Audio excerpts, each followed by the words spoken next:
February. Finally done with January. We're moving on, baby. Closer to summer, right? Getting some warmer weather in. What are we going to do today, Miss Karshner? What are we going to do today?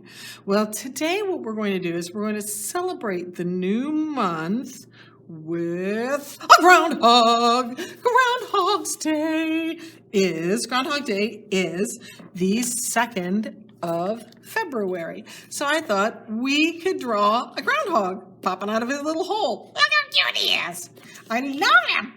So this little groundhog, you can see we're using some curved lines here. And he's got a curved line for his head, a couple circles, an upside down triangle. We got some rectangles. And look at the little short little lines to use to make some hair on him, okay? We've got a nice sun up in the sky. You could add a cloud if you wanted to. You could add another little gopher hole over there. Groundhog. And I made some rocks. Now I've got grass that's close to me in the foreground. My groundhog is in the middle. And then background is this area back here where the sky touches, okay?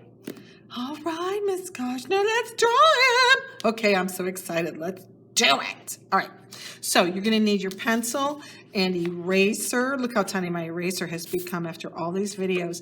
And a Sharpie. If you don't have a Sharpie, you could outline with a black colored pencil. That would work.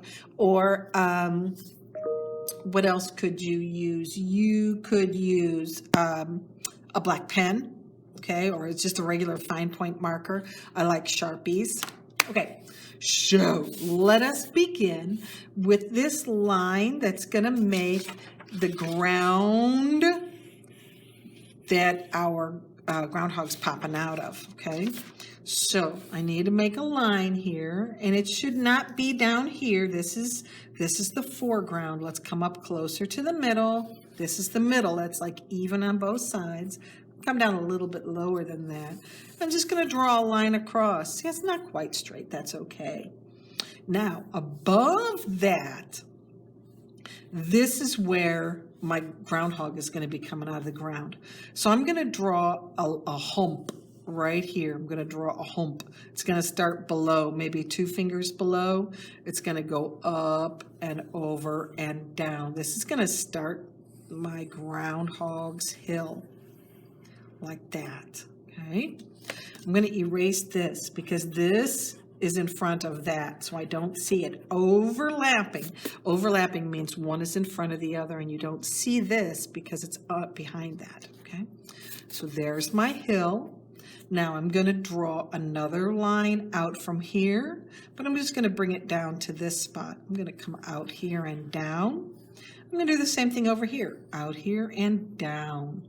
Now my groundhog is going to sit in this area, all right? So where is he going to start? Where is he going to go? We're going to make a rainbow shape. Don't make him skinny. We kind of want to make him fat. So put your hand there and think. My groundhog could be about this big, right? Right about that big. I want to make him right about that big. We don't want him super skinny. Don't go this big. It'd be tiny, little tiny one. So I'm going to start out here, and I can mark it and say it's going to go there, and I can say I want him to be about that fat. And then I'm going to go up and around and back down. Up and around and back down.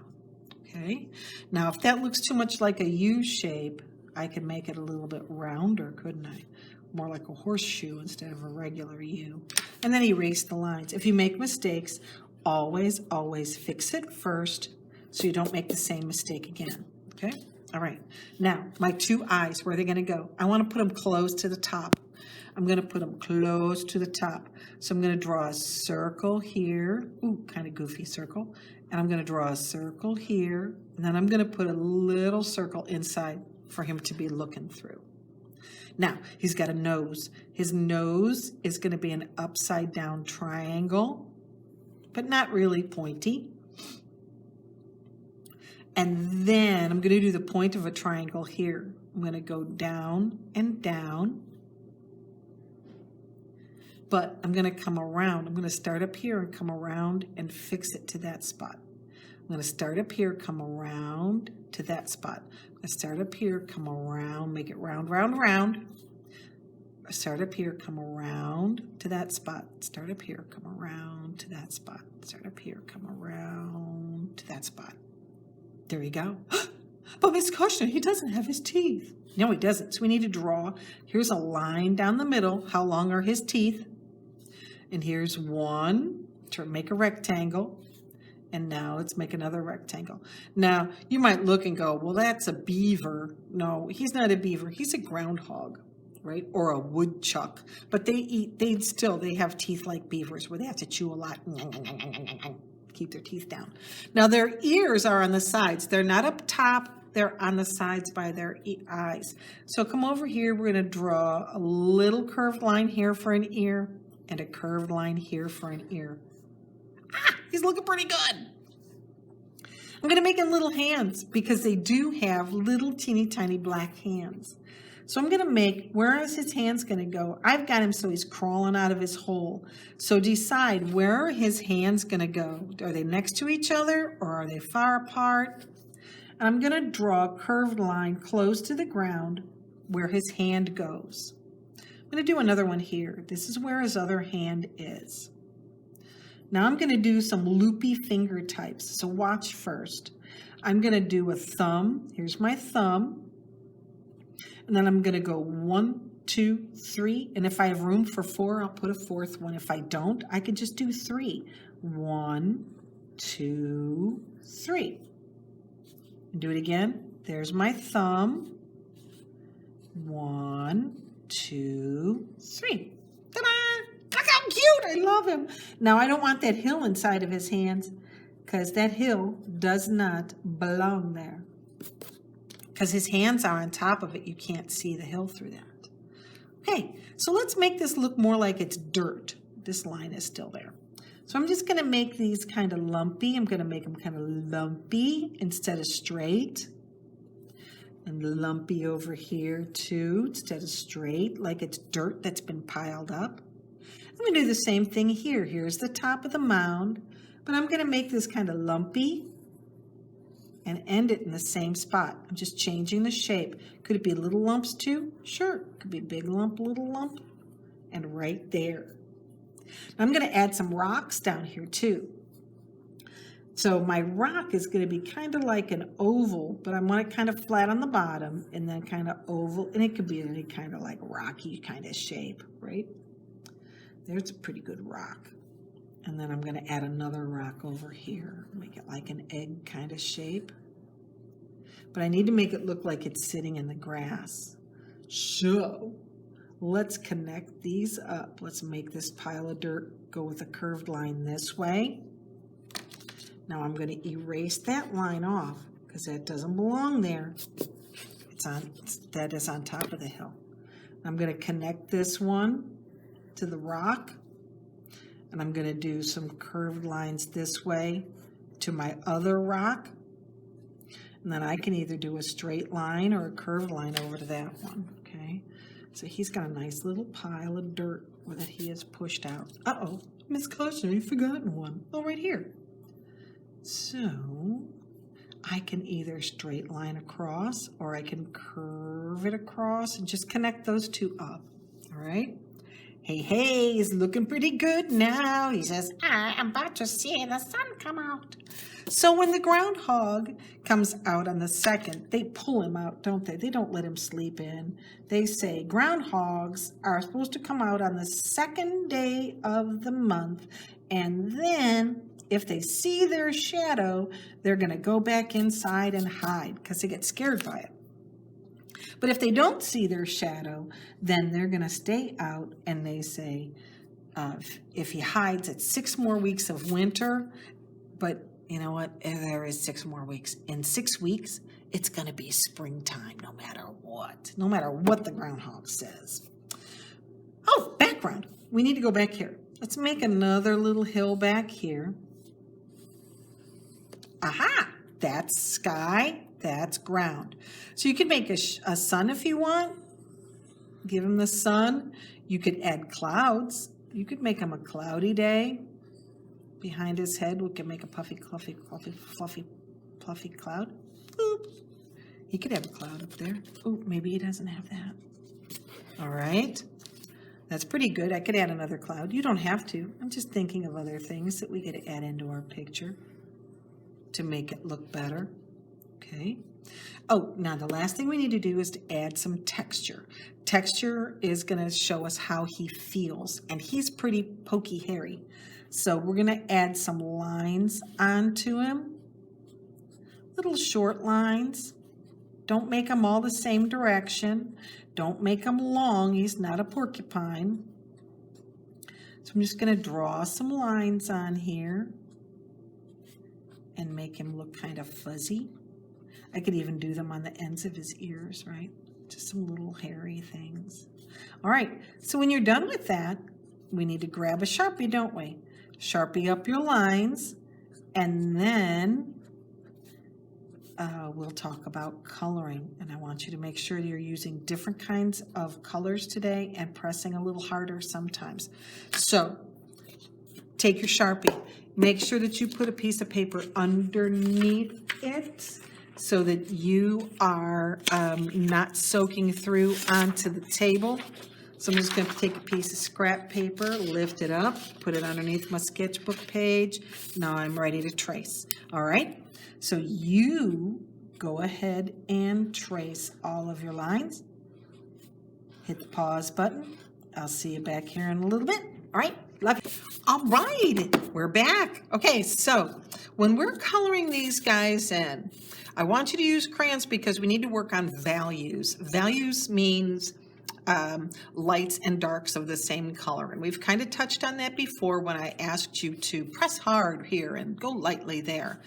So using the same color, same crayon, I can press hard and color some parts of my groundhog dark.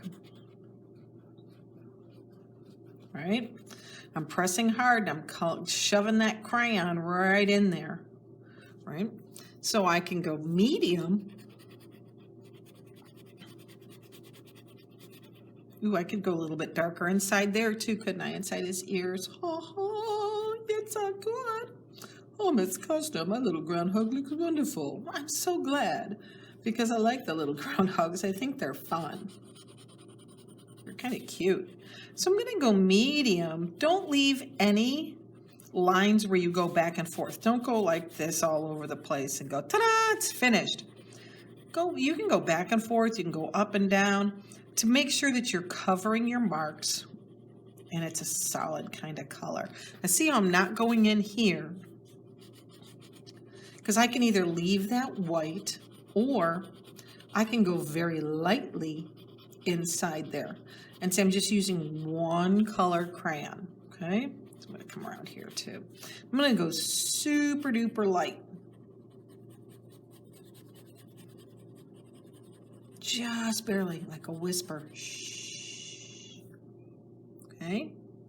Ooh, but I think I am going to use black for his hands and his nose. Now, the dirt is probably going to be black, or not black. The dirt is probably going to be brown too, right? So if you have a bunch of different colors of brown, like you've got a really cool crayon box that has like burnt sienna and raw umber and stuff like that, not just brown like I have, then you've got a bunch of different kinds of browns you can use. So pick something different when you're coloring your dirt. If you only have one, I'm going to color back here. I'm going to press hard. Oops, went outside the line. And then I'm going to color a little bit lighter. I'm going to try to blend it in a little bit so you don't see that line. I'm going to press hard. And then I can go a little bit lighter.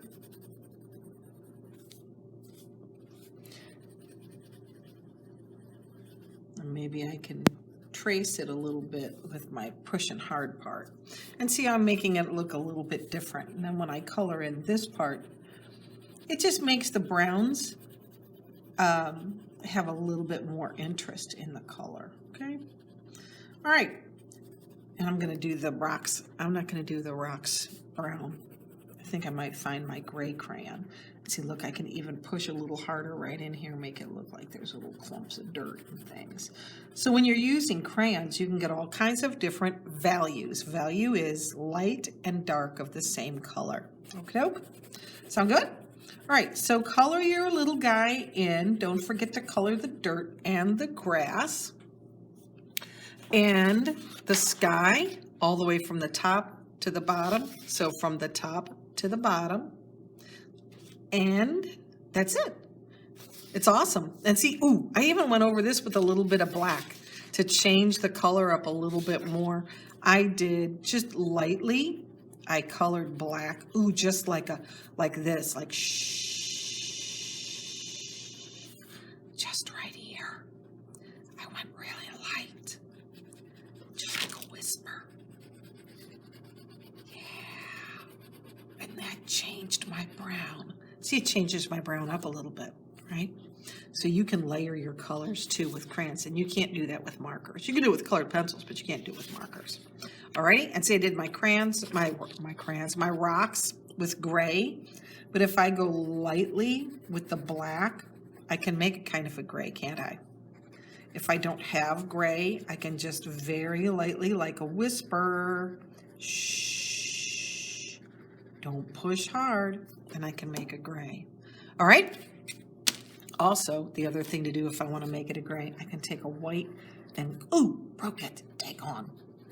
I can push hard after I do the black and go over it in circles and push really hard with the white. Go light with the black, look at the difference. And then go over it really hard with the black. And it's going to blend it together and make a gray. So if you don't have a gray, you can do that too. All right, excellent. Don't forget, take a picture. Let's see them. Turn in your groundhogs for Groundhog Day. And let's have an awesome February. Woohoo! All right, I love you. Bye.